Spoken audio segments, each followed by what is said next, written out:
اعوذ باللہ من الشیطان الرجیم بسم اللہ الرحمن الرحیم السلام علیکم ورحمۃ اللہ وبرکاتہ۔ ڈیوائن قرآن انسٹرکٹ چینل پر میں آپ سب کو خوش آمدید کہتی ہوں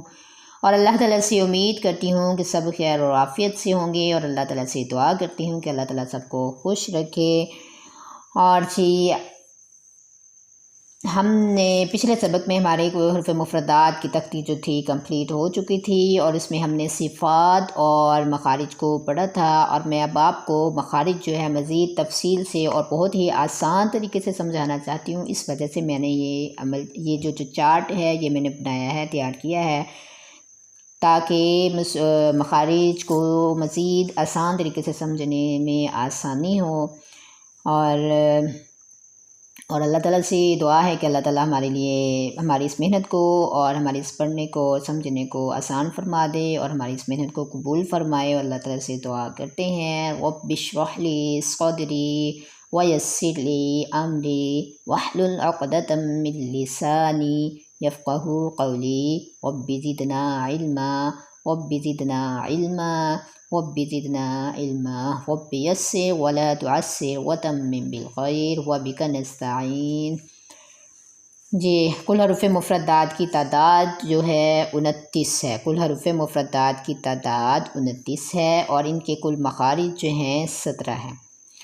کیونکہ بعض حروف تین حروف ہیں جن کا مخرج جو ہیں ایک ہی ہے، جس کی اور کچھ دو حرف ہیں جن کا مخرج ایک ہی ہے۔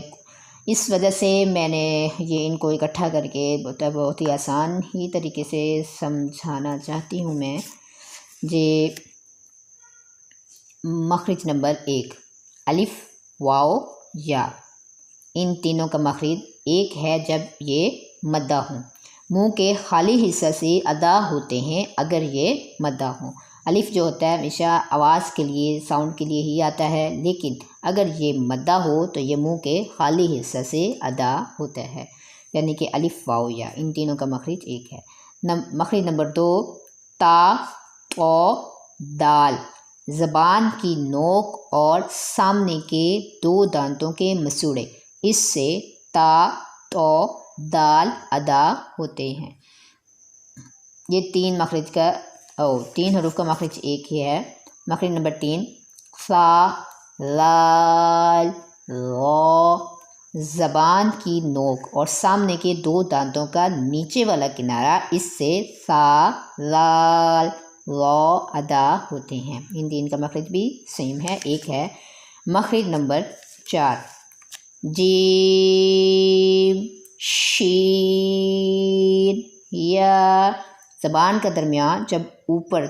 تالو کو لگے، اس سے جیم شین یا ادا ہوتے ہیں۔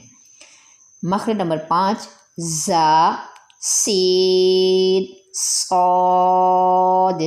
زبان کا سر اور سامنے کے نیچے والے دو دانتوں کا کنارہ اور کچھ حصہ اوپر والے دو دانتوں کا کنارہ، اس سے زا سین صاد ادا ہوتے ہیں۔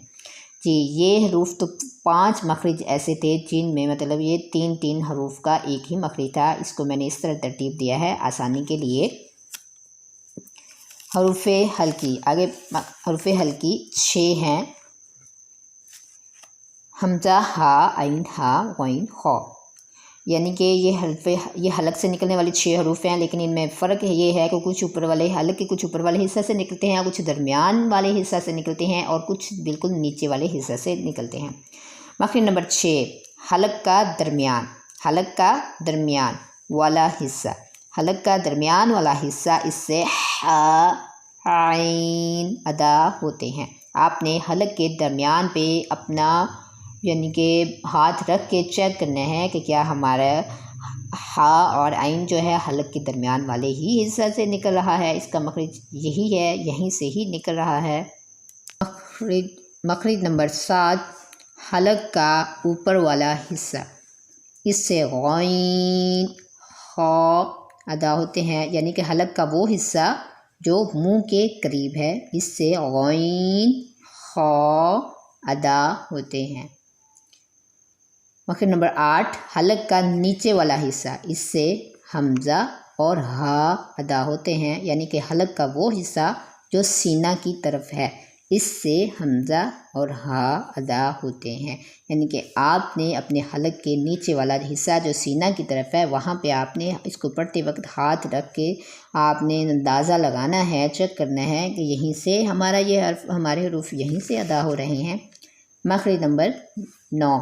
قاف، یعنی کہ زبان کی جڑ، زبان کی جو اندر والی جڑ ہے جب اوپر تالو کو لگے، اس سے قاف ادا ہوتا ہے۔ مخرج نمبر 10 کاف، یعنی کہ قاف کے مخرج کے قریب ذرا منہ کی طرف ہٹ کر، یعنی کہ قاف جو ہے یہ ذرا اندر کی طرف، یعنی کہ زبان کی جڑ جہاں پہ ہوتی ہے وہیں سے نکلتا ہے، اور کاف جو ہے یعنی کہ یہ جو حصہ جو منہ کی طرف ہے لیکن قاف کے مخرج کے قریب ہی ہے، لیکن جو منہ کی طرف جو اس یعنی کہ منہ کی طرف یہ ادا ہوتا ہے، یعنی کہ اس سے آگے تھوڑا سا مخرج ہے اس کا، یعنی کہ مخرج نمبر 11 غاد، یعنی کہ زبان کی کروٹ اور 5 داڑھوں کی جڑ، زبان کی کروٹ اور اوپر والی 5 داڑھوں کی جڑ، اس سے غاد ادا ہوتا ہے، یعنی کہ چاہے زبان کی کروٹ دونوں سائڈ جو ہوتی ہے، کروٹ جو ہوتی ہے چاہے دائیں طرف سے ہو چاہے بائیں طرف سے ہو، لیکن بائیں طرف سے ادا کرنا آسان ہوتا ہے، اس لیے ہم بائیں طرف سے ہی اس کو ادا کریں گے۔ اور یہ جو ہیں اب ہم پڑھیں گے مسوڑوں سے ادا ہونے والے حروف، جو مسوڑوں سے ادا ہوتے ہیں، زبان کا کنارہ اور مسوڑوں سے ادا ہوتے ہیں، لیکن ان میں فرق یہ ہے کہ کچھ 8 دانتوں کے مسوڑوں سے ادا ہوتے ہیں، کچھ 4 اور کچھ 6۔ چلیں جی ہم اب سمجھتے ہیں کہ کون کون سے حروف 4 مسوڑوں سے ادا ہوں گے، اور جو 6 سے کون سے ہوتے ہیں اور کون سا 4 مسوڑوں سے ادا ہوتا ہے۔ مخرج نمبر 12 لام، یعنی کہ زبان کا کنارہ اور سامنے کے اوپر کے 8 دانتوں کے مسوڑے، اس سے لام ادا ہوتا ہے، یعنی کہ لام 8 دانتوں کے مسوڑوں سے ادا ہوتا ہے۔ مخرج نمبر 13 نون، زبان کا کنارہ اور اوپر سامنے کے 6 دانتوں کے مسوڑے، اس سے نون ادا ہوتا ہے۔ نون، یعنی کہ نون کا جو مخرج ہے زبان کا کنارہ اور سامنے کے 6 دانتوں کے مسوڑے ہیں، لام کے 8 دانتوں کے مسوڑے ہیں اور نون کا 6 دانتوں کے مسوڑے ہیں۔ مخرج نمبر 14 را، را، یعنی کہ زبان کا کنارہ اور پشت اوپر سامنے کے 4 دانتوں کے مسوڑوں سے، اس سے را ادا ہوتا ہے، یعنی کہ یہ را 4 دانتوں کے مسوڑوں سے ادا ہوگا، نون 6 دانتوں کے مسوڑوں سے ادا ہوگا اور لام 8 دانتوں کے مسوڑوں سے ادا ہوگا۔